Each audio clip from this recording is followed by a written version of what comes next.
안녕하세요. 어려운 주식을 좀 더 쉽고 맛깔스럽게 분석하는 주식 셰프입니다. 자, 오늘 많이 놀라셨을 텐데, 역시 그 외국인들, 사실 주식이라는 거 만든 것도 미국 사람이죠. 미국, 서양 사람들, 공매도 만든 것도 그들이고, 그러니까 이 시스템, 이 제도를 너무 잘 이해하고 있어요. 그래서 제가 어저께 이제 금융투자 이런 데들 좀 공매도도 그렇고 매도물이 나올 것 같다 좀 걱정을 좀 말씀드렸고 얘네들 포지션도 좀 걱정을 했는데 자 얘네 보시면 어제 물론 어제 많이 사긴 했지만 어제보다는 그래도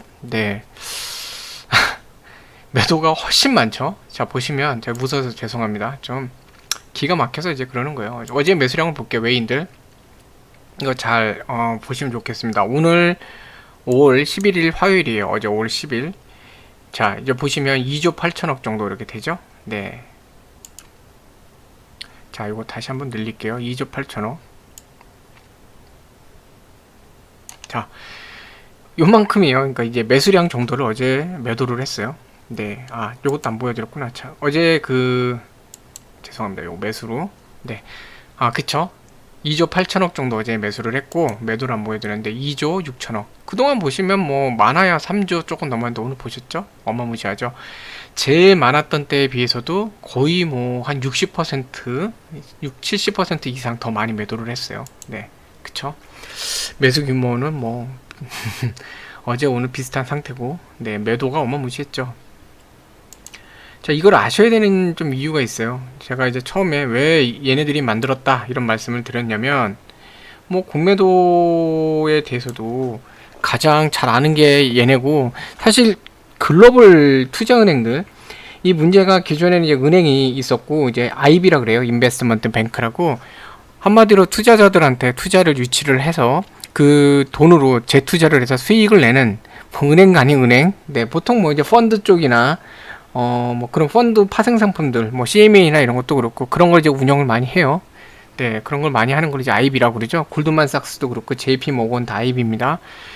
CS 이런 데들도 다 IB예요. 네, 인베스트먼트 뱅크 쪽인데, 자, 얘네들이 파생 상품 얘네들이 만들었어요. 저번에 다 설명 한번 드린 것 같은데, 주식만 갖고 거래를 하자니 심심하잖아요. 그러니까, 선물하고 옵션을 만든 거죠. 선물을 만들었어요. 야, 방향성 갖고도 한번 우리 베팅해보자 해갖고 미래에 올라 내려 지수나 그 종목의 어떤 주가가 자, 오를 것 같아 내릴 것 같아 주사위 여기 동전 돌려갖고 앞면이야 뒷면이야 하듯이 투자를 만들어낸 게 선물이죠. 근데 문제가 선물이 방향성으로 하다 보니까 너무 도박성이 짙어요. 그러다 보니까 사람들 중에 이건 너무 또 그런데 약간의 안전장치가 있으면 좋겠다. 그래갖고 만든 게 또 옵션이잖아요. 네, 옵션은 방향성이 틀렸을 때 투자 자금을 다 잃는 게 아니라 제가 이제 옵션 참여를 위해서 낸 참여금만 포기를 하면 돼요. 그러니까 어떻게 보면 손실을 줄일 수는 있죠. 자, 그렇게 만들어 놨어요. 그걸로도 안 되니까 이제 시간 제약을 더 많이 준 ELW 워런티를 또 만들었죠. 네. 자, 그러더니 이것만 갖고 재미없는데 뭔가 또 주식시장에 영향을 왜냐면 선물하고 옵션은 시장이 다르잖아요. 다르게 거래가 되잖아요. 근데 주식시장에 영향을 행사하면서 그러니까 주가에 대해서 어느 정도 영향력을 주면서 거래를 할 수 있는 그러면서 좀 더 주식시장의 유동성을 더 많이 그게 뭐냐면 유동성이라는 건 변동성이에요. 근데 유동성이 풍부하다는 거는 돈이 많은 거고 거래가 많으면 변동성이 커져요. 변동성이 커지면 누가 이득을 보죠? 네, 증권사가 이득 보잖아요. 그리고 IB도 이득을 보잖아요. 왜 그럴까요? 증권사는요, 기본적으로 여러분들 거래하면 할수록 수수료를 벌잖아요. 유동성이 늘어나면 늘어날수록 수수료. 자, 오늘 개인들 매수, 물론 이게 겹치는 것도 있겠죠. 그래서 최소로 매도 12조만 쳐도요. 12조에 대해서 수수료 좀 계산 한번 해보세요. 0.024%라도 이렇게 계산해 보시면 오늘만 해도 증권사가 번 돈 어마무시하잖아요. 그쵸? 0.024면 얼마예요? 만분의 24인가요? 네. 12조면은 만으로 나누면은 어떻게 되죠? 12억이 되나요? 그쵸? 거기다 24 곱하고 이렇게 하고 하면 한 400억 정도 되나요? 아니다. 한 300억 정도 이렇게 되나요? 그렇게 번 거예요. 오늘 하루 동안 수수료로. 증권사들이. 네. 이런 것처럼 유동성이 풍부해지면 돈을 번단 말이에요. 마찬가지예요. IB들도 고객의 그 예탁금을 갖고 운영하는데 펀드 가입해 보신 분들 보면은 정말 그 뭐 했는지 모르겠는데 펀드 운영 수수료, 네, 운영 수수료를 되게 많이 떼잖아요. 그게 다 이런 거거든요. 그러니까 유동성이 풍부해서 돈을 많이 벌어요. 그렇기 때문에 유동성이 필요했고 또 돈이 많아야 자기들이 큰 규모로 노름을 할 수 있거든요. 그래서 만든 게 뭐죠? 공매도입니다. 네, 공매도는 결국은 따지고 보면은 없는 장부상의 장부 주식이라 그러죠. 없는 주식을 갖고 거래하는 거랑 똑같아요. 물론 무차입 공매도는 우리나라에서는 불법이에요. 무차입이라는 거는 D+2의 2일날, 그러니까 오늘 거래하면은 영업일 기준으로 이틀 뒤에 이게 정산이 되거든요. 이걸 이용해 갖고 주식을 사고 팔는 거 서로 빌려주고 뭐 이렇게 거래한 다음에 그 전에 이렇게 메꿔주는 거예요. 그러다 보면은 순간적으로 실제적으로 상장되어 있는 주식 수보다 더 많은 주식 거래를 할 수 있거든요. 이게 이제 무차입인데, 차입은 담보를 제공하고 하는 겁니다. 예를 들어 A라는 증권사가 갖고 있는 만주가 있으면 B라는 증권사가 A한테서 빌려요. 네, 돈을 주고 빌려요. 그러면은 A라는 증권사는 원래 만주가 있었는데 그 B 증권사로 이제 대차라 그러죠. 대차 거래가 돼서 이동을 해요. 그러면은 실제적으로 A 증권사의 자기 재산 장부에는 B 증권사가 나중에 어느 정도 빌려 쓰고 주식으로, 돈이 아닙니다, 주식으로 돌려주겠다라는 차용 증서가 남겠죠. 전자증서로. 그러면은 현재는 없지만 가상으로 만주를 갖고 있어요. 근데 B는 실제로 만주를 갖고 와서 거래를 하죠. 그 대체로 뭐 하냐면 그걸로 매도를 하죠. 그게 공매도입니다. 빌려서. 빌공짜예요. 빌려서 매도를 하는 겁니다. 자, 그러면 이 공매도를 하고 나면 나중에 언젠가 또 갚겠죠. 네. 그러면 그 주식을 만주를 어느 가격이 되든 나중에 갚아요. 네. 이때 되면 이제 원래 전체 시가에 있는 유통 주식량하고 똑같아져요. 근데 중간 과정 보시면 실제적으로 주식은 A가 만주를 보유하고 있어요. 장부상. 네. 근데 다만 당장 거래를 안 할 뿐이에요. 근데 자기들은 갖고 있어요. 근데 B는 원래 주식이 없었는데 A 걸 빌려다가 매도를 했어요. 이게 주식 총량으로 보면은 맞는 것 같지만 장부상으로 보면 A는 여전히 장부에 만주가 남아있고 B는 없었던 주식을 A한테 가져다 팔았죠. 그러니까 일시적으로 주식이 뻥튀기 되는 효과가 나타나는 겁니다. 언제까지? B가 A한테 갚기 전까지요. 서로 장부상 남으니까. 자, 이런 공매도인데, 자, 공매도는 결국은 하락을 시키고, 하락이 많이 될수록 좋겠죠. 자, 하락이 안 되면 오히려 답답해요. 웃기죠. 주식은 올라야지 좋은데 안 오르면 답답한데 공매도는 안 내리면 답답해요. 오늘 제가 그 주요 종목도 대형주도 체크를 해봤더니 사실 공매도 세력들이 오늘 아주 그냥 무자비하게 호가창에서도 엄청나게 던지면서 공매도도 나온 종목들이 있는데, 또 되게 웃기는 게 오늘 와, 개인들 15조 이상 15조 5천억이나 매수를 했어요. 진짜 돈 많죠. 와, 개인들이 15조. 네, 물론 오늘 이제 단타도 있을 거고 뭐 차익 실현하신 분도 계실 거고 하겠지만, 네, 그래서 다시 매수하신 분도 있을 거고. 근데 아무튼 간에 개인이요 15조나 매수를 했어요. 네, 놀란 거죠. 동매도 세력도. 원래도 하자면 지수가 오늘 3200이 깨졌어야 되는데 안 깨졌단 말이에요. 자, 이게 참 재밌는 상황이 벌어졌어요. 오늘 외인들 제가 아까 보여드렸지만 어제 매도는 줄이면서 매수 규모 한 이 정도 규모였죠. 2조 8천억 규모로. 얘네들의 전략이 뭐였냐면 이 정도 금액으로 살짝 띄어 올려놓고, 네, 띄어 올린 다음에, 자, 그럼 뭐예요? 항상 우리나라 패턴이 기관하고 메인이 지수를 올릴 때, 그러니까 지수를 올린다는 건 대형 종목이 상승을 하겠죠. 대형 종목이 상승을 하는데 보통 어떤 애들이 상승을 하느냐? 최근에 눌렸던 애들이 상승을 해요. 보통 이런 때는, 네, 상승을 해요. 그럼 뭐죠? 눌려갖고 한참 고생했던 이제 개인 투자자들은 이때다. 근데 이제 그런 말씀하신 분도 이제 댓글로 남겨주신 분도 계시지만, 어느 정도 이렇게 올라오면 이제 오히려 불안해요. 올라왔다 다시 떨어지면 어떡하지? 이제 이게 상승세가 아니라 또 다시 내려가면 어떡하지? 불안감이 생깁니다. 그러니까 개인들은 어떡하죠? 네, 소규모 약간의 그 수익을 갖고도 차익 실현을 하거나, 아니면 어느 정도 회복됐으니까 내가 그러면 이 정도는 손실 보고 판다 그래서 손절을 하거나 이러면서 개인 매도가 많이 나옵니다. 네, 개인 매도가 나와요. 장중에 말씀드린 겁니다. 그렇게 되니까 어제 뭐였죠? 개인은 순매도, 외인 기관은 순매수였어요. 어제 매수 주체는 누구였죠? 외국인하고 금융투자였습니다. 금투하고 둘이서 지수를 올렸어요. 자, 올리고 나서 적응 비용으로 어제 뭐 얘네 올린 거 뭐 7천억, 8천억이었네요. 그 정도로 올렸는데 오늘 보세요. 1조 7천억까지. 제가 얘네는 되게 어제 걱정을 많이 했었잖아요. 특히 이번 주부터는 기관 공매도도 나올 수 있기 때문에 좀 조심할 필요가 있을 것 같습니다라는 말씀도 드렸거든요. 특히 연기금 같은 경우에는 여러분이 맡긴 돈으로 운영하는 데인데 참 안타까운 게 대차 거래 얘네들이 제일 많이 해줘요. 그러니까 주식 빌려주는 거를 제일 많이 해요. 왜? 얘네는 장기 투자자고 주식을 되게 많이 갖고 있거든요. 대형주도 웬만한데 얘네 대주주잖아요. 그러니까 주식이 많으니까 얘네들이 많이 빌려줘요. 빌려주고 수수료를 받아요. 그래요. 어찌됐건 돈을 벌어야 되니까.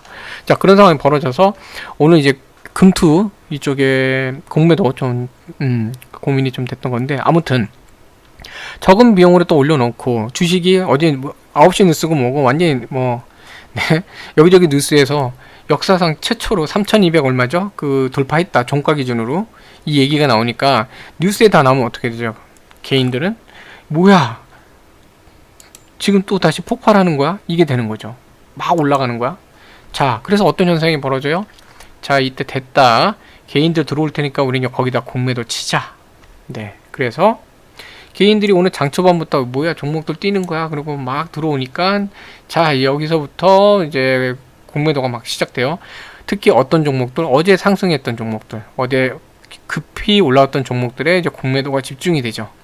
그러면서 장 초반에 악랄하게 눌렀어요. 왜냐면 공매도 애들은 주가를 내려갔고 내려갈수록 이익을 보는 거거든요. 위에서 예를 들어서 10,000원의 주식을 10주를 빌려서 팔아버리고 8,000원의 주식 10주를 사서 갚으면 그러면 2,000원 이득을 보잖아요. 주식은 공매도는 결국 주식으로 주고받는 거지 돈으로 하는 게 아니거든요. 10,000원짜리 주식 10개를 그러니까 주식 10개를 빌려다가 10,000원에 매도를 하고 8,000원에 사서 10개를 사서 갚으면 10,000원하고 8,000원이니까 차익이 2,000원이죠. 2,000원 버는 거예요. 뭐 수수료나 이런 거 세금 일단 고려 안 하면. 자, 그렇기 때문에 얘네들은 보통 공매도 전략이 공매도를 한번 대량으로 거래를 냈죠. 그쵸? 여기서 공매도 많이 일어났다는 얘기예요. 자, 그러고 나서 뭐 하죠? 악랄하게 눌러요. 종목마다 보시면 이렇게 뭐 주가가 갑자기 훅 내려오면 반발 매수가 들어올 수밖에 없어요. 기계적인 반발 매수가 들어오거든요. 여러 가지 형태로 들어와요. 그래서 쫙 밑에다가 매수 잔량 깔아놓고 여기가 지금 호가창이면 매수 호가 밑에다가 막 매수 잔량이 막 쌓이잖아요. 그쵸? 매수 그 주문이 들어오면서 잔량이 늘어나요. 그래서 내려오는 거 방어하려고 그래요. 어떡하죠? 갑자기 몇만 주씩 갑자기 퉁퉁 막 매도가 나오면서 여기까지 밀어내려요. 네. 자, 실제적으로 보면은 그래서 이만큼이 내려왔는데 이 3200도 깨졌죠. 이러면 막 프로그램 매도까지 막 나오겠죠. 자, 안전을 위해서 프로그램 매도도 오늘 뭐 엄청나게 나왔죠. 자, 이렇게 되면은 프로그램 매도까지 나오면 더 내려가요. 근데 문제가 뭐냐? 얘네들이 제가 볼 때 목표가 더 빼려고 했던 것 같은데 개인들의 반발 매수가 오늘 상당히 또 강했어요. 강하면서 어라? 여기서 다시 밀어 올리는 형국이 되더니 뭐야 이거 3200 안 깨져 하는 기싸움이 벌어졌죠. 기싸움이 벌어지다가 결국은 밀어 올렸어요. 그래서 3200 위에서 끝냈어요. 물론 오늘 싸움이 뭐 완전 끝난 싸움은 아닙니다. 어찌됐건 역사상 지금 처음으로 여기 위로 올려놨고 그 두 번째 날에 어쨌든 이날이 있긴 하지만 이틀 연속으로 이제 3200 위에 있었던 날이에요. 내일도 3200 위에서 있는다면 이제는 3200 위에서 지지라인을 형성하는 과정이 돼요. 그래서 공매도 애들은 내일 3200 깨는데 노력을 집중할 겁니다. 집중하는데 뭐 오늘 프로그램 매도도 비차익도 보면은 아예 작정을 했어요. 작정을 하고 막 쏟아붓고 근데 매수 규모까지 줄이진 않았어요. 네, 왜냐면 반발 매수가 강하게 들어오면서 3200이 회복이 되니까 매수도 어느 정도 합류를 했던 것 같아요. 지수 오늘 상황도 그렇고. 네. 자, 그렇게 보면, 이 지금 매도량을 늘리면서 어쨌든 더 누르려고 했지만 그게 마음대로 안 됐거든요. 그리고 여기 보면 상당 부분 공매도가 있는 것 같아요. 외인들 거. 살짝 들어 올리고 그 위치에서 공매도를 하면서 차익을 내는 전략인데 어쨌든 본인들이 원하는 형태대로 되진 않았던 것 같아요. 그래서 내일도 매도가 좀 나올 수는 있는데 내일 3200을 지켜낸다 그러면은 오히려 쇼커버링이 들어올 수도 있어요. 네. 특히 금투예절은 오늘 뭐 장 초반부터 외인들 되게 거셌거든요. 네. 되게 강하게 매도가 나왔는데 금투도 결국은 그걸 따라서 많이 매도를 했어요. 얘네들도 장 초반부터 매도가 많았는데 얘네들도 오늘 공매도 물량 많을 겁니다. 그리고 주요 포인트들이 깨지니까 연기금은 어쩔 수 없어요. 오늘은 연기금도 이제 매도가 늘어날 수밖에 없는 구조. 근데 매수를 유지해 준 거는 땡큐였죠. 자, 투신도 뭐 방어적인 형태로 간 거고. 그래서 제일 지금 내일 포인트는 바로 요겁니다. 외인들의 매도가 지속될 것이냐, 3200을 깨기 위한 공격, 금토하고 함께 공격에 나올 것이냐, 그리고 오늘 개인들이 15조 5천억 정도, 15조 거의 6천억이죠. 그 매수량이 이렇게 되는데 순매수만 해도 3조 5천억이 넘는 순매수를 했거든요. 이게 내일 반등 시점에 차익 실현물로 나올 것인지, 이게 내일 포인트예요. 근데 내일 한번 또 3200을 깨기 위한 공격이 들어올 텐데 이거를 잘 방어해내면 오히려 더 수급은 더 좋아지는 상황이 될 수도 있어요. 네. 자, 그래서 지금 뭐 같은 맥락입니다. 어저께 케미칼이 7% 이제 급등을 했죠. 그러다 보니까 오늘 이제 공매도도 좀 집중될 수밖에 없는 상황이었어요. 얘도 공매도량이 많이 늘어났죠. 어제도 공매도가 있었는데 결국 오늘도 공매도가 나왔어요. 그러니까 얘네들도 마찬가지인 상태로 가는 겁니다. 오늘 전체적인 장에 대해서 공매도 전략을, 대형주 기준으로 공매도 전략을 하면서 결국 얘네들한테도 이제 공매도가 나온 거죠. 그래서 오늘 사실 케미칼 같은 경우에는 장 초반 분위기는 그 지수하고 다르게 그래도 밀어 올리는 분위기가 나왔는데, 자, 여기서부터 이제 보시면 거래량이 이때가 아니라 이때 터졌죠. 시가를 살짝 들어 올려놓고 고가는 28만원 부근까지 밀어 올렸는데 결국 여기서 이제 공매도가 터지기 시작한 거예요. 네, 공매도가 터지면서, 왜냐면 포인트가 좋죠. 그리고 보시면 짧은 시간에 강한 매도로 밀어내렸죠. 네, 그나마 긍정적 포인트는 뭐냐면 밀어내렸는데 26만 1000원, 여기 뭐죠, 2000원을 기준으로 해갖고 방어가 그래도 많이 들어왔어요. 그리고 매도가 잦아들기 시작했죠.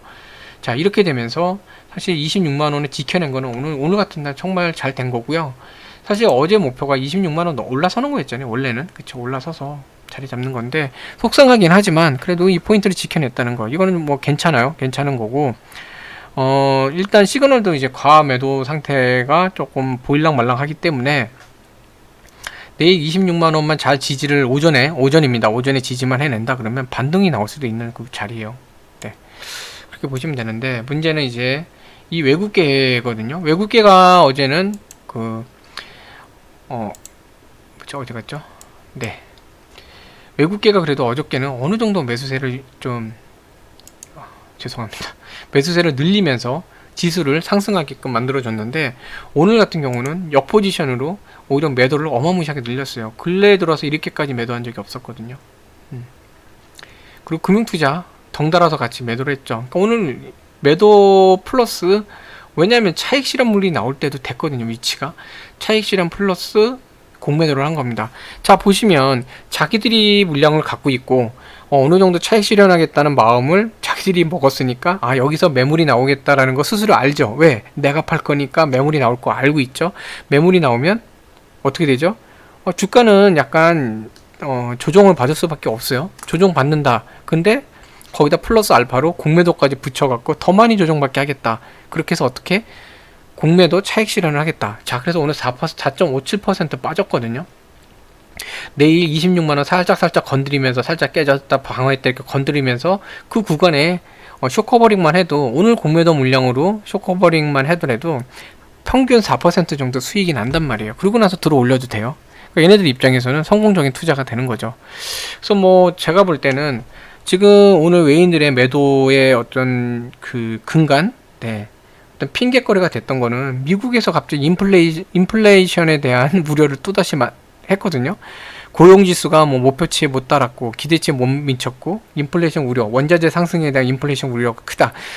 이게요, 사실 이런 뉴스를 보면서 항상 이제 느끼는 거지만 대형 투자사, 미국의 IB들, 특히 투자은행들이 이런 데서 자기 구미에 맞춰서 이제 하는 거예요. 전에도 이제 말씀드렸었죠. 똑같은 뭐 인플레이션에 대해서도, 아, 이건 뭐 경제 성장에 대한 뭐 신호다. 투자를 늘려야 된다. 이러다가 또 언젠가는, 어떨 때는 또, 아, 이 우려가 깊어서 위험 자산 줄여야 된다. 이러고 있는 거거든요. 미 증시도 나스닥 중심으로 좀 빠졌는데, 나스닥이 어쨌든 최근에 계속 고점 갱신했잖아요. 그쵸? 고점 갱신했다는 거는, 지수가 고점을 갱신했다는 거는 나스닥을 구성하고 있는 대형 IT 종목들의 상승이 컸단 얘기예요. 상승이 크면 뭐 하겠죠? 막 뭐 할 것 같았습니까? 네, 거기 그 손 드신 분 말씀해 주세요. 이제 혼자서 원맨쇼 하죠. 네, 이렇게 우울한 날은 조금 웃으시라고. 네. 네. 자, 전략은 똑같아요. 자기 보유 비중의 일부는 차익 실현을 하면서 마찬가지로 같습니다. 공매도를 동원해 갖고 더 누르는 거죠. 그렇게 하면서 차익을 내고 어느 정도 이제 밴드 하단까지 나오면 그러면 거기서 다시 매수를 해서 다시 올리고, 이 전략이에요. 지금 나스닥 뺐죠. 그럼 그 왜 뺐죠? 인플레이션 우려를 뺐어요. 네. 그럼 다시 이제 뭐 하겠어요? 금리가 올랐잖아요. 미국도 국채 그 금리가 오르면서 빠졌어요. 거기 국제금리 오르면 요즘 기술점 빠져요. 자, 이렇게 빼놓은 다음에 또 뭐 하겠어요? 어느 정도 내려오면 아, 인플레이션 우려가 뭐 예상보다 그렇게 심하지 않다. 뭐 괜찮다. 그러면서 금리 하강되고 나스닥 이제 또 IT 종목도 올라가겠죠. 상승하면서 또 반대로 뭐 당장에 이제 가치주들 있죠. 그 실적이 당장 눈앞에 보이는 인프라 관련된 종목, 주로 이제 다우에 이제 구성된 애들이 있는데, 걔네들에 대해서도 뭔가 뭐 정책적인 부분, 뭐 세금 부분 이런 걸, 세금도 지금 이제 얘기할 때 됐잖아요. 또 다시 뭐 이런 거 얘기하면서 걔네들에 대해서 또 우려가 된다 어쨌든 이럴 거예요. 왜냐하면 지금 다우는 상승한 상태거든요. 다우도 한번 찍어 내려야겠죠. 그렇게 하면서 나스닥 다시 올리고 씻어 태우는 거예요. 이렇게 자기들 멋대로. 네. 그러면서 한국 증시는 또 미국보다 더 취약해요. 왜냐면 미국 증시는 뭐 대형 IB들이 워낙 많아요. 뭐 블랙스톤도 원래 이제 미국이기지만 대형 IB들이 워낙 많아요. 그 중에 뭐 운영 자산이 달러로요. US 달러로 조 단위인 데들 많아요. 몇천 주라는 거죠. 그런 데들도 있고 못해도 뭐 몇천억, 네. 뭐 몇천억이 아니라 우리나라 돈으로 하자면 뭐 몇 조, 네, 몇 조 이상 이렇게 되는 회사들 많아요. 그러다 보니까 자기들끼리 이해관계가 좀 있거든요. 있으니까 이런 전략을 피더라도 어느 정도 서로 컨센서스라 그러죠. 서로 이제 합의가 된 상황이 아니면 쉽게 그런 걸 잘 못해요. 증시를 막 뒤흔드는 건 못하는데, 한국은 그냥 그들 입장에서는 외국에 있는 작은 나라의 취약한 증시일 뿐이에요. 그리고 금투나 이런 애들 보면은 자기들이 전략을 짜고 움직이기보다는, 그러니까 본인들의 전략으로 움직이기보다는 이런 외국계 투자사들이 어떻게 움직이는지 보고 따라하는 형태로 간단 말이에요. 얼마나 작전하기 좋습니까? 그러니까 살짝 들어 올렸더니 얘들도 따라서 들어 올려주고, 오늘 막 이제 공매도 팔았더니 또 미국에서 이미 나스닥이 하락하면서 매스컴에서도 되게 불안 심리를 조성을 했죠. 그러니까 어떻게 돼요? 금투도 오늘 결국은 또다시 공매도나 이런 같은 전략으로 따라가잖아요. 금투는 자체 전략은 별로 없어요. 뭐 보시면은 우리나라 기관들 투자 레포트 보면은 외국계에서 나온 레포트를 재탕하거나 따라하는 경우 되게 많거든요. 그러니까 결국 전략상 따라오는 겁니다. 그러니까 얼마나 좋아요. 코스피 들어 올려놓고 공매도 치고. 그래서 오늘 그러기 딱 좋은 날인데, 그래서 제가 말씀드리는 3200이 내일 이제 중요하다 말씀드리는 게, 3200을 한번 깨면서 3170, 네, 뭐 깊게 내려간 3150까지도 한번 조정폭을 줄 수 있어요. 공매도를 하면서. 근데 그 상황에서 반발 매수로 그게 좀 어려운 상태다, 또 다시 반등한다 그러면 3200이 지지가 된다 이러면요, 일단 지금 상태에서 누르는 건 좀 무리구나, 매수세가 아직은 강하게 살아있구나, 칼날이 날카롭구나, 이렇게 되면 어느 정도 쇼커버링 하면서 다시 한번 이 지수를 조금 들어 올리는 작업을 할 겁니다. 왜? 본인들이 볼 때 찍어 누를 때도 편히 찍어 누를 수 있는 구간이 필요한 거예요. 좀 눌렀더니 막 반발 매수 세게 들어와갖고, 야, 지금 기업들 밸류에이션도 올라가고 실적도 좋아지는데 2 이상 빠지는 건 말도 안 돼, 이런 심리 때문에 막 반발이 막 들어오고 이러면 누르기 어렵잖아요. 또 어느 정도 살짝 뛰어 올려놓으면 또 그 얘기 나오겠죠. 이거 고평가야? 지수가 이거 또 조정받는 거 아니야? 이런 불안 심리가 있으면 매수가 약해지거든요. 이 포인트에서 공매도를 치면 어느 정도 선까지 반발 매수가 들어오기 전까지는 찍어 누르기 편하잖아요. 그 작업을 한단 말이에요. 그렇기 때문에 내일은 3200을 어떻게 지키는지 참 중요해요. 그래서 케미칼 입장에서도 마찬가지인 상황입니다. 들어 올리고 찍어 내려온 상태에서 26만원이 어쨌든 강하게 지지되는 모습을 보였단 말이에요. 그쵸? 얘한테 사실 중요한 건 26만 2천원이 더 중요하긴 해요. 그런 걸 회복해낸다. 그리고 내일 반등이 나와서 최소한 여기 시초가까지 26만 5천원까지만 해도 반등을 나와준다? 이러면요, 케미칼 같은 경우는 더 이상 누르기보다는 다시 반전으로 갈 수 있는 그 확률이 상당히 높아져요. 그래서 내일 좀 그렇게 말씀을 드린 겁니다. 이 공매도가 많다고 해서 꼭 두려워할 건 아니에요. 공매도량이 상당히 많았다고 두려워할 건 아니고, 오늘 케미칼 같은 경우도 개인 수급이 살아 있었거든요. 이런 모습은 되게 괜찮아요. 그 동시호가의 상황을 보시면, 동시호가 때 보시면 뭐 외국계들 크게 뭐 나와 있는 건 별로 없고, 물론 이제 개인일 수도 있고 금융투자일 수도 있어요. 이런 데는 뭐 금투나 이런 대차일 수도 있어요. 근데 요런 데 빼면 사실상 동시효과에서 강하게 매도가 나오는 데가 안 보이죠. 보시면 동시효과가 뭐냐면 3시 30분 그 장 종료될 때 마지막 거래거든요. 마지막 거래인데 뭐 이렇게 1분씩 늦게 처리되는 경우 있어요. 전산 처리 때문에. 그래서 31분 거래를 보시면 매도, 파란 게 매도, 빨간 게 매수입니다. 매도가 물론 여기 셌죠. 여기서는 한 창구에 셌지만 대부분의 창구들을 보면은 매수예요. 그쵸? 근데 보시면 이런 삼성 키움 같이 미래에셋도 그렇긴 하지만 개인들이 거래 많이 하는 쪽에서 네, 매수가 많이 들어와 있어요. 개인 매수세가 살아있다는 얘기야. 심리가 그래도 한번 버텨보자. 이게 좀 살아있는 게 정말 중요해요. 왜냐면 이 종목 자체가 개인 비중이 높거든요. 오늘 보시면은 매수 주체가 없어요. 금투 이때보다는 줄었죠. 그쵸? 외인들은 확 줄었어요. 그러니까 오늘 매수 주체는 없어요. 매수 리딩한 데 없어요. 3호 기타 법인 뭐 다 봐도요. 연기금이 요즘 제가 계속 불안하다고 말씀드리는 게 이렇게 하더니 이제는 점점 줄이고 있고 오히려 매도를 살포시 지금 늘리고 있거든요. 이게 좀 불안하긴 한데 자 오늘 보시면 기타 법인까지도 오늘 매도가 나왔고 매도 주체는 많아요. 금투 매도에 있죠. 오늘 매도를 완전 앞장 세운 거는 외국인 그다음에 금투 그쵸? 근데 뭐 다행인 거는 투신이나 이런 데가 참여를 안 한 거는 그러면 다행이에요. 왜냐면 투신 같은 경우는 최근에도 매수가 좀 있었기 때문에 나올 수도 있는데도 안 했단 말이에요. 기다리는 거죠. 자, 근데 3호나 이런 데가 조금 나왔죠. 3호는 어쩔 수 없어요. 여기는 네, 이런 투신 이런 데보다도 더 좀 고객들한테 민감해요. 바로 전화 올 수도 있고. 네.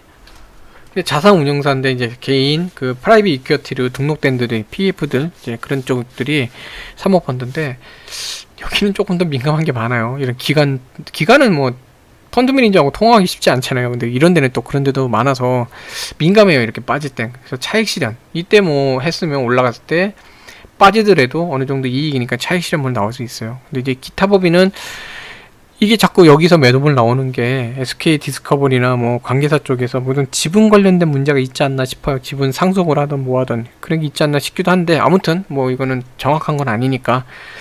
근데 어쨌든 뭐 오늘 매도 주체만 많아요. 매수 주체가 개인밖에 없었는데 그나마 개인이 어느 정도 투심이 살아있다는 거 이거는 뭐 긍정적인 모습입니다. 그래서 뭐 내일 지수는 3200을 깨냐 안 깨냐 놓고 싸울 거고 그 다음에 케미칼은 26만원은 지키느냐 못 지키느냐 싸울 건데 오히려 오늘 어느 정도 지금 매도가 나올 만큼 나왔고 금투가 얘네가 문제긴 해요. 금투가 내일 어떻게 나오냐. 그리고 연기금이 지금 약간 관망 중이긴 한데 일단 연기금은 매도를 늘리지만 않으면 좋겠어요. 네, 매도만 늘리지 않으면 뭐 이 정도 상태로 남아있는 게 괜찮습니다. 그래서 내일은 어쨌든 중요 저지선을 지켜내는 거, 그 지지선을 지켜내는 거 이게 좀 중요하고요. 그래서 내일 뭐 26만 5천원만 뭐 넘겨주면 종목 상태 흐름은 되게 좋아져요. 못해도 26만 2천원만 회복을 해줘도 종목 흐름은 되게 괜찮은 모습이 되거든요. 네. 장중에 살포시 26만이 깨질 수는 있어요. 근데 오히려 그게 그러면 26만 2천원 위로 올라가면 꼬랑지까지 만드니까 매물대 소화하면서 갈 수 있고 일부 공매도 쇼커버링도 나올 수 있기 때문에 상환이죠.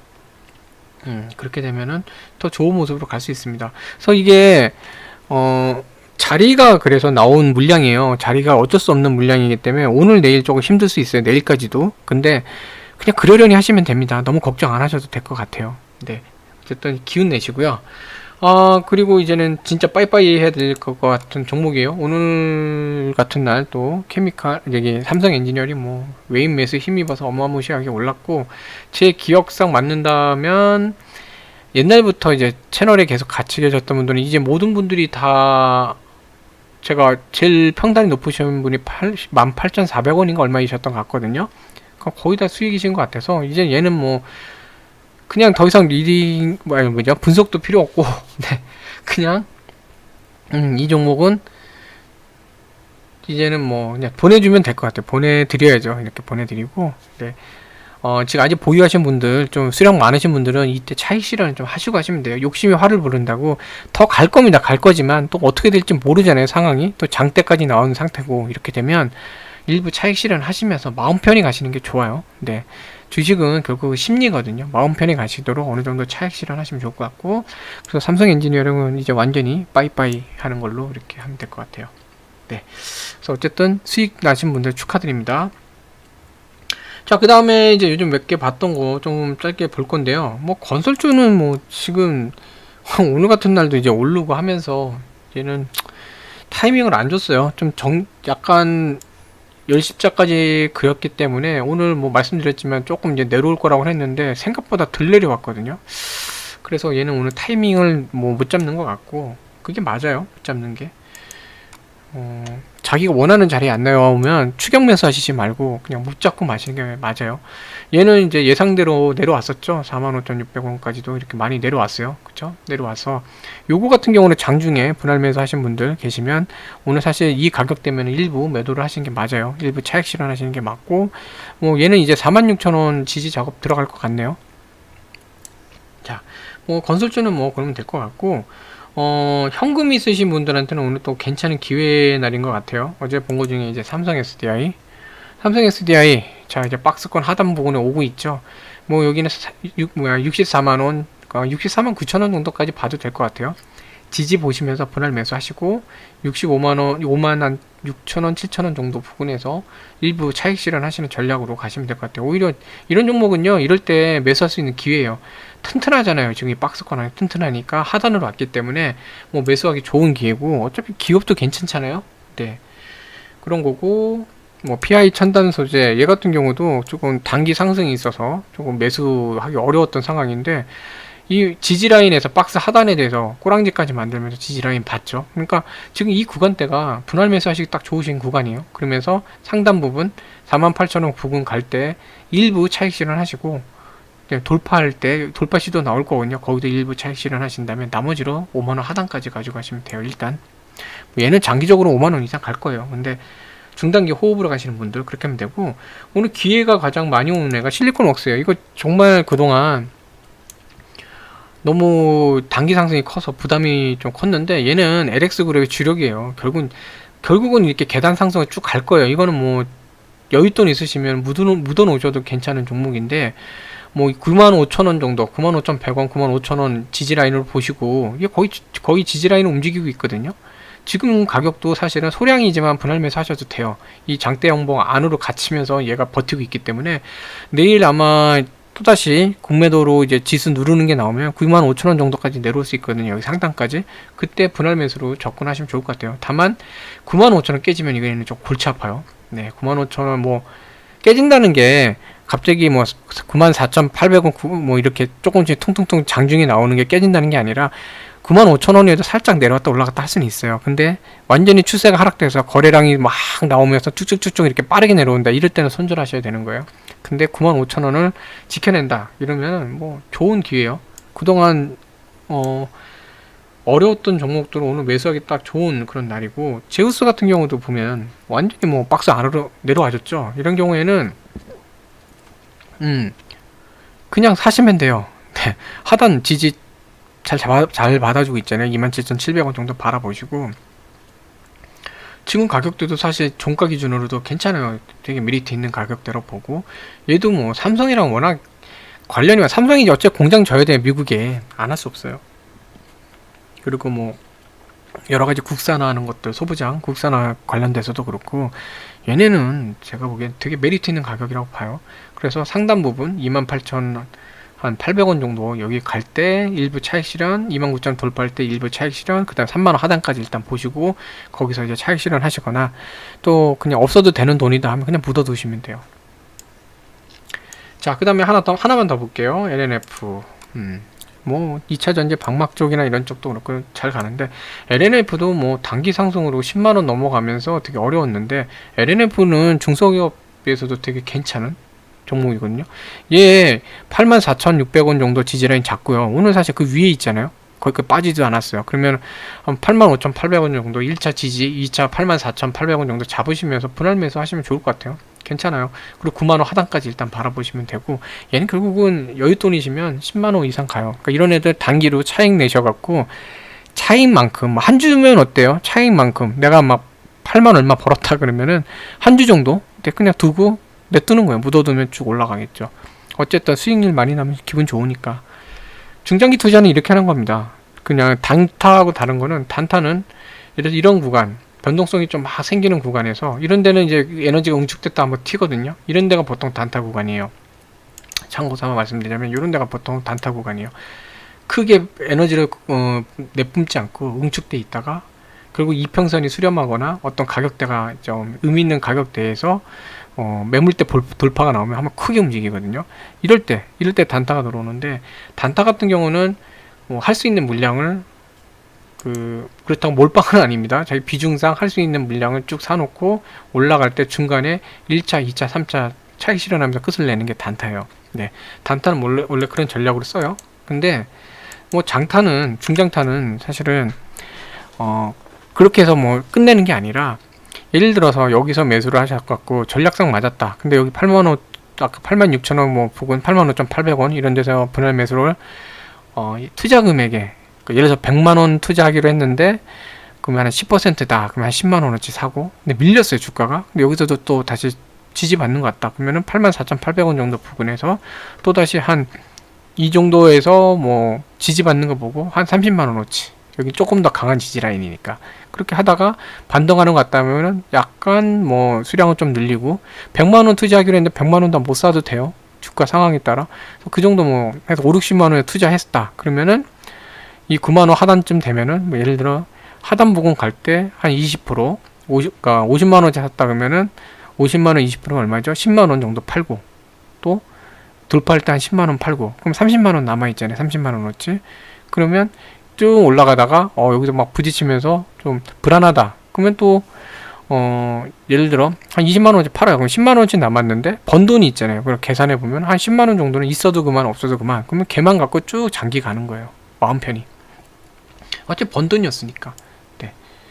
그런 식으로 해서 원금 손실은 약간 펀드 운영이랑 비슷해요. 원금 손실률은 줄이면서 중장기적으로 수익을 늘려나가는 이런 전략을 쓰시면 돼요. 그래서 제가 박스 구간을 되게 많이 집중 좀 말씀드린 이유가요. 박스권이라는 게 결국은 뭐냐면 위아래 어디로 가기 전에 에너지를 좀 줄이면서, 에너지를 이렇게 응축한다 그러죠. 응축하면서 짧게 움직이는 구간이에요. 근데 그러다가 어느 방향으로 튀어요. 꼭 올라간다는 것만이 아니라 운 나쁘면 확 떨어지기도 하는데, 어쨌든 어느 방향으로든 튀어요. 그러면은 그 전에 박스권 내에서는 박스권을 보면서 매매하면 얼마나 좋아요. 가이드라인이 있잖아요. 박스라는 가이드라인이 있잖아요. 박스 하단과 상단을 놓고 가이드라인을 갖고, 여기는 안 보이네. 예를 들어 뭐 제우스 같은 거 박스 있죠. 네. 이 박스 상하단을 놓고서 움직이는 경우에, 뭐 이런 경우도 여기 요 사이 박스였잖아요. 여기 요 사이.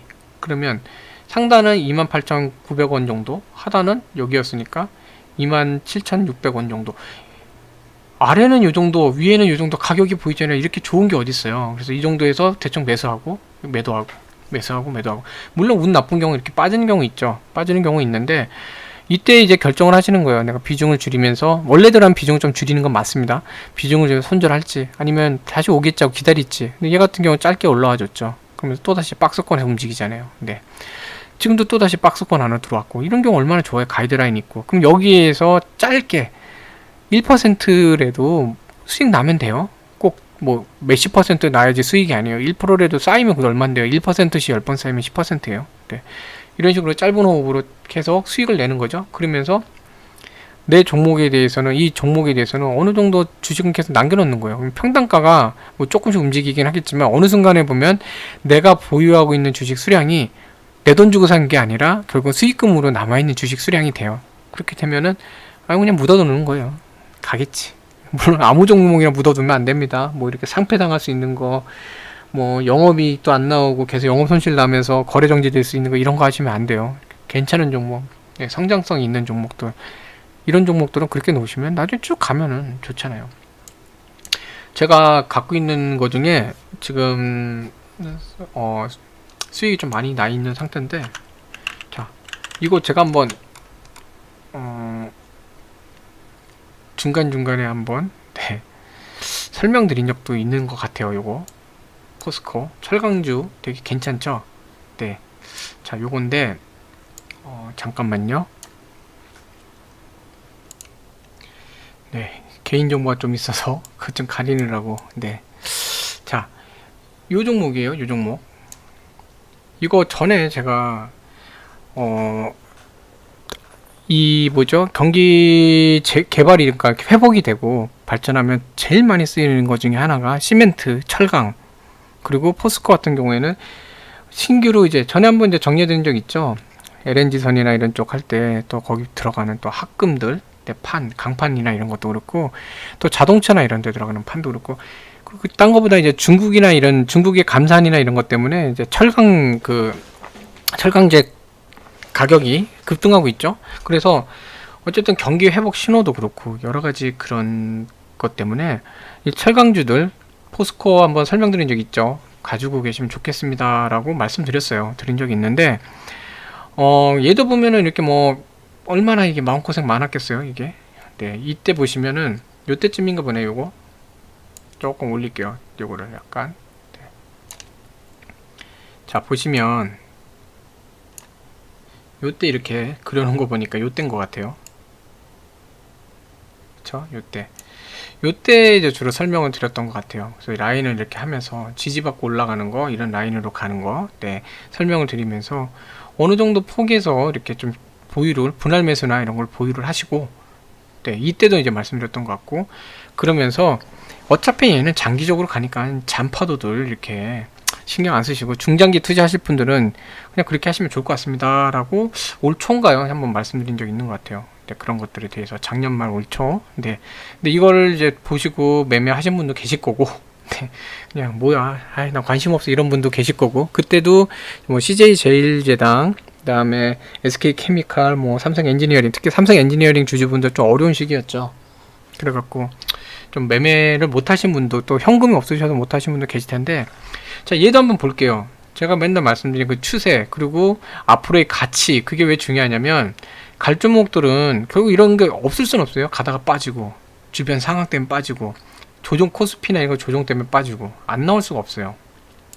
안 나올 수가 없는데, 자, 이럴 때 분할 매수 하시고, 그 다음에 박스권 매매를 하시면 상단 갈 때 약간씩 매도를 해보고 차익 실현내고 이렇게 하다 보면은, 요런 어떤 전략들 있죠. 여기서 그런 전략을 쓰고 하다 보면은 결국은 버틸 수 있을 정도의 돈이, 그러니까 주가가 남는 거예요. 네, 뭐냐면 아래에서 사고 위에서 팔고 하면서 조금이지만 1%라도 수익을 내면서 이렇게 하다 보면은 결국은 그냥 주식을 사고 가만히 있는 것보다 중간에 차익 실현을 내면서 어느 정도 소위 얘기하는 투자금 회수를 했잖아요.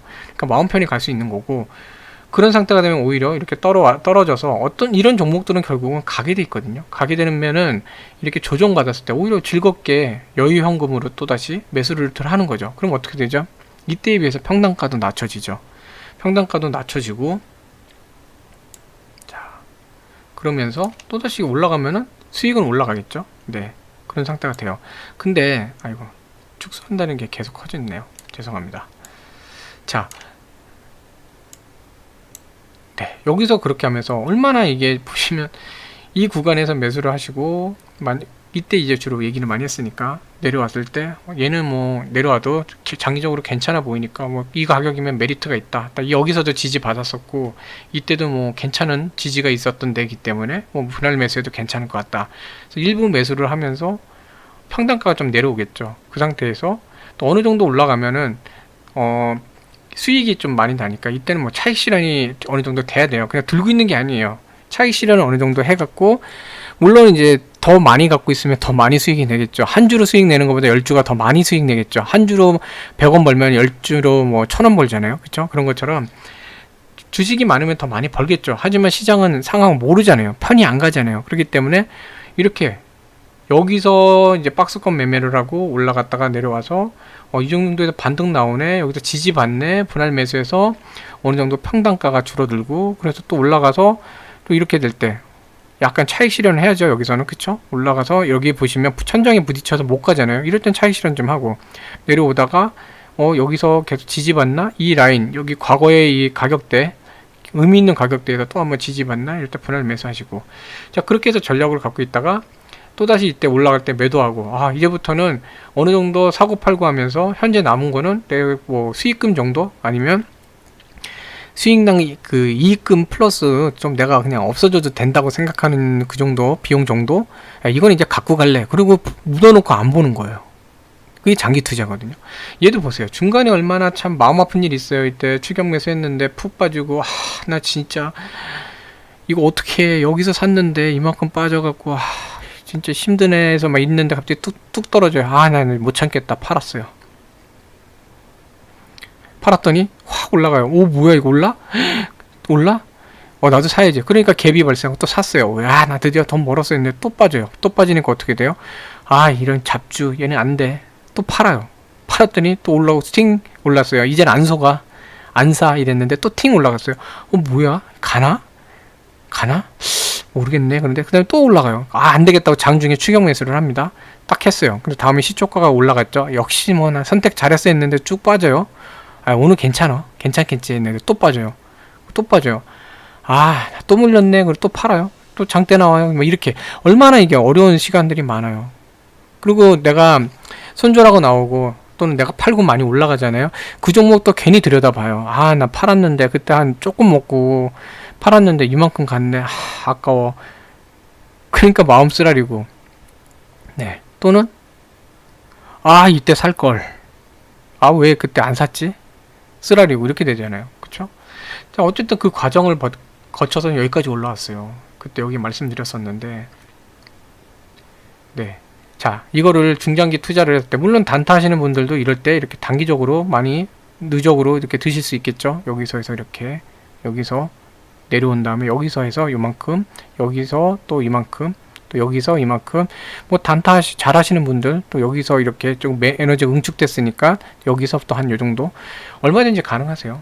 네, 가능하시고 여기도 내려왔을 때 요 정도에서 지금 열십자 나오면서 추세 전환 신호 나오니까 또 꼬랑지 나올 때 이쯤에 사서 또 이렇게 충분히 있는데 뭐 단타로 수익 잘 내시는 것도 좋습니다. 좋은데 이런 거를 아까 말씀드린 전략으로 중간중간에 박스권에서도 수익을 내시고 그 다음에 특정 구간에서 기계적으로 어젠가요? 어제 한 분이 손절이나 이런 거 잘 하는데 그 수익 실현에 대해서는 좀 어렵다고 하신 분 계시거든요. 그냥 어떤 정도 구간이 되면은 기계적으로 차익 실현을 하시는 거예요. 주식은 그냥 장기 투자라고요. 묻어놓고 아무것도 안 하는 게 아니에요. 심리도 중요하기 때문에, 그리고 장 상황이 어떻게 될지 모르기 때문에 어느 정도는 차익을 챙겨 놓고 그러니까 투자금을 회수를 하고 그러고 나서 장기로 가는 겁니다. 그게 마음 편해요. 자, 그래서 제가 다른 거는 아직은 좀 보여드리기 부끄럽고 좀 뭐랄까 오해도 생길 수 있어서 모든 포트폴리오 공개하기는 좀 그렇고, 그래서 공부 차원에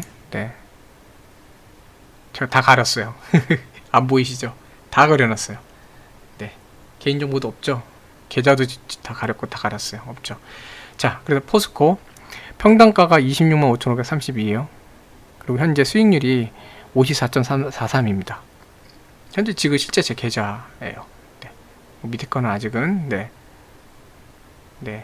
뭐 종목이 지금 포트폴리오에서 한 14종목인가 있는데 투자 금액이 있어서 좀 되는데 어쨌든 이런 식으로 가는 거예요. 네. 그래서 얘도 마찬가지예요. 포스코도 그냥 거래를 안 한 게 아닙니다. 거래 거의 안 해요. 사실 안 하긴 하는데 언제 거래하냐면 어떤 특정 구간에서 일부 차익 실현을 해야 될 때 그때는 저도 거래를 합니다. 자, 이런 식으로 해서 만들어 가시면 돼요. 네. 그래서 현금은 항상 좀 있으셔야 돼요. 그래야 오늘 같은 날 조정폭이 왔을 때 또 그동안 사고 싶은데 비싼 종목을 또 매수할 수 있는 전략을 할 수 있거든요. 네. 뭐 그리고요. 저럴 걸 나는 왜 이럴까 이러실 필요 없습니다. 주식 오늘까지만 하고 그만두실 분들은 뭐 그러셔도 돼요. 근데 오래 주식 하실 분들은 이런 게 계속 반복이 돼요. 또 나오고 또 올랐다 떨어지고 또 내려오면 또 가고, 주식 시장은 이게 계속 반복이 돼요. 그래서 제일 좋은 거는 종목이요 여기저기 뭐 따라다니시면서 리딩 받으실 필요도 없고, 따라다니시면서 뭐 여기저기 뭐 종목 기웃거리실 필요 없고요. 정말 내가 자신 있는 섹터, 내가 잘 알만한 섹터, 예를 들어 직장인들이라 그러면 본인이 일하는 그 회사의 업태나 아니면 본인이 일하시는 분야 있잖아요. 예를 들어 뭐가 있을까요? 포스코에서 만약 일하신다 그러면은 이런 철강이나 이런 쪽 일반적인 투자자가 모르는 것까지 아시잖아요. 철강석에 대한 것들부터 수요부터 뭐 회사 내부에서 보는 그런 자료도 많고. 근데 그거 함부로 말씀하시면 안 됩니다. 내부자 거래되시면 잘못하면 형사처벌도 받아요. 네, 어쨌든 뭐 다양하고 이렇게 보실 수 있고 잘 아는 분야잖아요. 패션 업계에 계시는 분들은 또 패션에 대한 거 많이 아실 수도 있고 IT 업계에 계시는 분들 IT 업계 동향 많이 아시잖아요. 그러면 본인이 잘하는 그 업종에 대해서는 몇 종목 대형주로 하시면 좋아요. 중소형주는 작전이 워낙 많으니까 대형주를 놓고 거기에 대해서 그냥 몇 종목 이렇게 추려내시고 그다음 몇 개 업종 더해갖고 30종목 정도만 그 주식 그 종목 30개 있죠. 30개만 놓고선 업종 여러 개로 하셔야 돼요. 한 업종에 30개 하시면 안 되고, 네. 30종목 정도, 이렇게 해놓으시고, 한 업종도 한 대여섯 개 업종, 한 7개 정도 업종 되면 더 좋고요. 7개에서 10개. 안 되시면 대여섯 개 업종을 해놓으시고, 그 종목만 계속 그냥, 또 속으로 돌려가기라 그러는데, 계속 매매하세요. 네. 처음에 조금 잘 몰라서 손실 나시더라도, 종목 패턴을 보시면서, 아, 얘가 이 정도에서는 올라갔을 때 부담감을 느끼는구나. 아, 이 정도에선 내려왔을 때 지지가 나오는구나. 이런 걸 보시면서 그런 종목들을 갖다가요. 그냥 순환 매매 하시는 거예요. 계속. 굳이 뭐 다양한 종목 하실 필요 없고 그런 경우 있죠. 내가 갖고 있는 섹터, 업종이 전부 다 지지부진한 그런 경우도 있어요.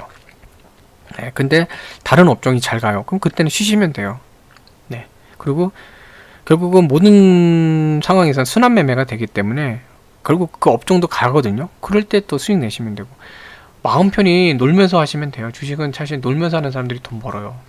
네, 논다는 게 그냥 노는 건 아니고요. 공부는 하셔야죠. 자, 그래서 오늘은 어떻게 보면 매매 팁 조금 말씀드렸고, 네, 어떻게 하다 보니 제 포트폴리오 중에 한 종목은 일단 오늘 오픈을 좀 했어요. 네, 그래서 어쨌든 계속 이렇게 좀 성장해 나가시면서 좋은 수익 항상 나시면 좋겠고요. 네. 그리고 오늘 이거 제가 패턴을 말씀드린 거고 뭐 그 중장기 투자에 대한 방법을 말씀드린 거지 종목 추천 절대 아닙니다. 네. 지금 뭐 위치도 단기 상승이 높았기 때문에 또 어떻게 될지 몰라요. 여유 자금 있으신 분들은 뭐 몰라도 그게 아니시면 네, 억지로 하시면 안 돼요. 네, 종목 추천은 아니고 공부 삼아서 말씀드린 거예요. 네. 자, 그래서 오늘 좀 마음이 좀 울적하실 수 있는데 오늘 내일 좀 힘들 수 있어요. 오늘 내일 힘들고 그 다음에 또 가면 되죠 뭐. 네. 그리고 정상적인 위치에서 정상적인 패턴이기 때문에 제가 맨날 말씀드리지만 불확실성이 제일 두려워요. 불확실하게 움직이는 거. 근데 지금 위치상 정상적인 자리에서 저 대형 투자자들이 정상적인 모습을 보인 거고 뭐 내일 정도 조금 변동성이 있게 좀 그 주요 라인에서 좀 투쟁? 싸움이 좀 있겠지만 내일 뭐 좋은 방향으로 끝나면 오히려 이번 주는 금요일날 또 좋게 끝날 수 있어요. 그런 것도 좀 보시면 좋을 것 같고 어쨌든 목요일날은 또 옵션 만기라 변동성이 있는 때이기 때문에 네, 그런 것도 좀 감안을 하시면 좋을 것 같네요. 자, 그래서 오늘 어쨌든 마음고생 심하셨을 텐데 저녁에 조금 이렇게 에너지 있는 것 좀 드시면서 기분 전환 하시고요. 결과적으로 이번 주 기분 좋게 끝나는 한 주가 되시면 좋겠습니다. 네, 시청해 주셔서 감사합니다. 편안한 밤 되세요. 내일 뵙겠습니다. 감사합니다.